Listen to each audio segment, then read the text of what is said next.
And separately, Mr. President, I'm curious in terms of the future of Venezuela. Do you see Venezuela, now led by Delcy Rodriguez, as an ally of the U.S.? Is that the way that you view that country right now? Well, right now they seem to be an ally, and I think it'll continue to be an ally. And we don't want to have Russia there. We don't want to have China there.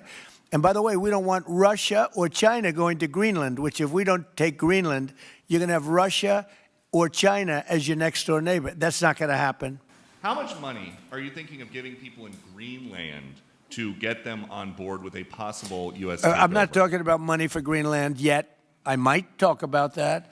But right now, we are going to do something on Greenland, whether they like it or not, because if we don't do it, Russia or China will take over Greenland, and we're not going to have Russia or China as a neighbor. Okay?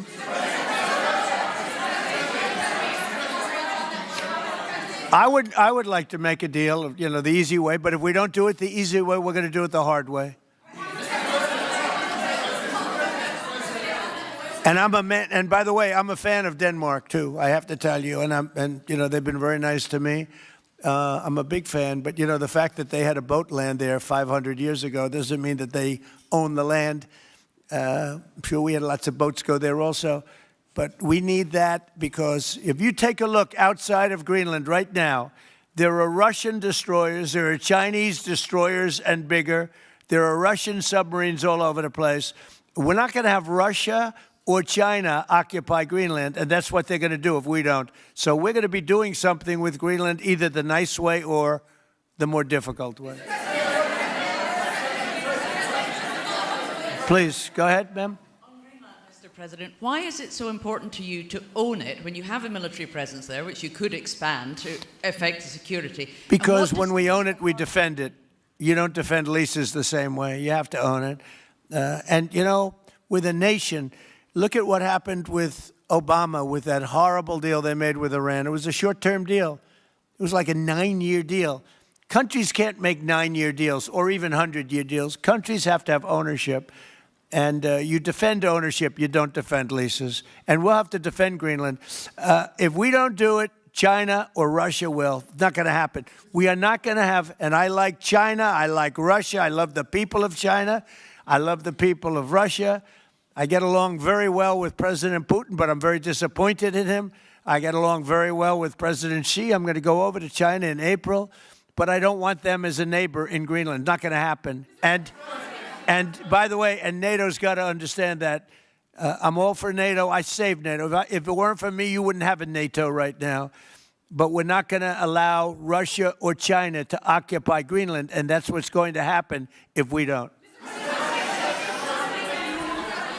Go ahead. Mr. President, one, can you respond to that? And two, yeah, it was an amazing report. The most amazing thing is government jobs are way down. And yet the unemployment or the employment numbers are very good. We've gotten rid of tremendous numbers of federal government jobs. Nobody's ever seen anything like it. And yet the employment numbers are very good. They're really getting better. But now we have all those people to work in the private sector for a lot more money. I think that's one of the very big things. The other thing is at 5.4%. And remember, this is after we had a shutdown. And that shutdown had an impact because the concept of the shutdown, even though it's before, people knew we were going to be shutting down. A lot of bad things happened. And by the way, on January 30th, you may have another shutdown. We'll see what happens. But I think the numbers, Caitlin, were really amazing. Look, to think about 5.4%, nobody thought that. They thought it was going to be 2%. And you know what it is? It's tariffs. And it's also November 5th. We had a great election. A great election. Our country was dead 1.5 years ago, and now we have the hottest country anywhere in the world. And I hope you guys were impressed. 5.4%, and we haven't even really transitioned yet. There's no reason it can't be much, much higher than that. Yeah.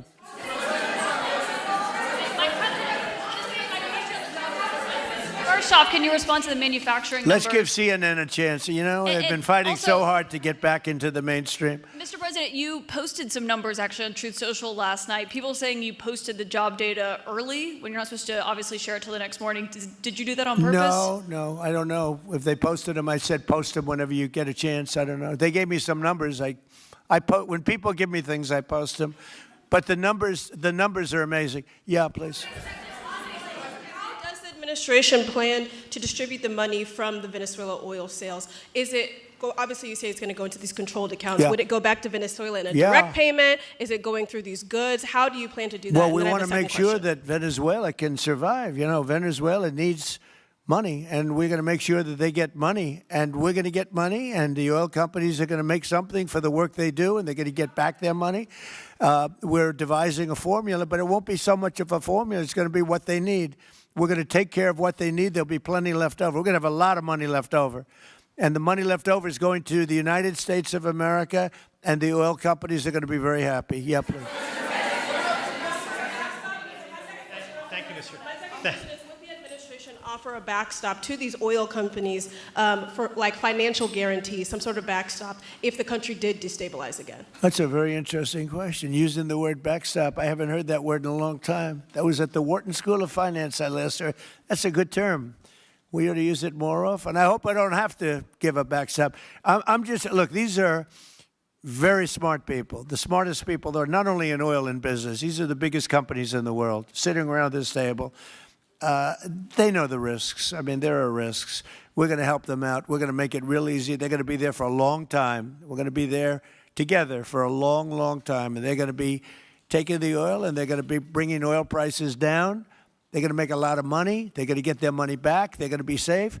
The people of Venezuela are going to be big beneficiaries, and the United States of America is going to be a big beneficiary for what we've done. And you know, one other thing I might say, it's also very big for national security because, again, just like Greenland, we can't have China or Russia occupy Greenland. We can't have China or Russia occupy Venezuela. And if we didn't do what we did, China or Russia would have been in Venezuela. I think I can, where's Mr. Chevron? So let me ask you, they would have been there if we didn't do this. Do you agree with that? They certainly have a lot of economic interests in country. There's absolutely no argument about that. They were trying to be there. I mean, you know, we had a Russia, I guess sort of I call it a semi-Russian ship yesterday that we took over, and Russia decided not to defend that ship against us. It's a big movement. The ship was loaded up with oil, and we took the oil, and it came out of that port. But Russia would be there or China would be there. And we want them to be there for a different reason. We want them, do you people agree? In particular, China, they need a lot of oil. Russia doesn't need so much, but Russia was there anyway. But I assume you agree that China would like to be doing a lot of business there by buying oil, and I want to just tell President Xi and President Putin, but more so in this case President Xi, because they do need a lot of oil, and we are open for business in the United States, and we are open for business in Venezuela, right?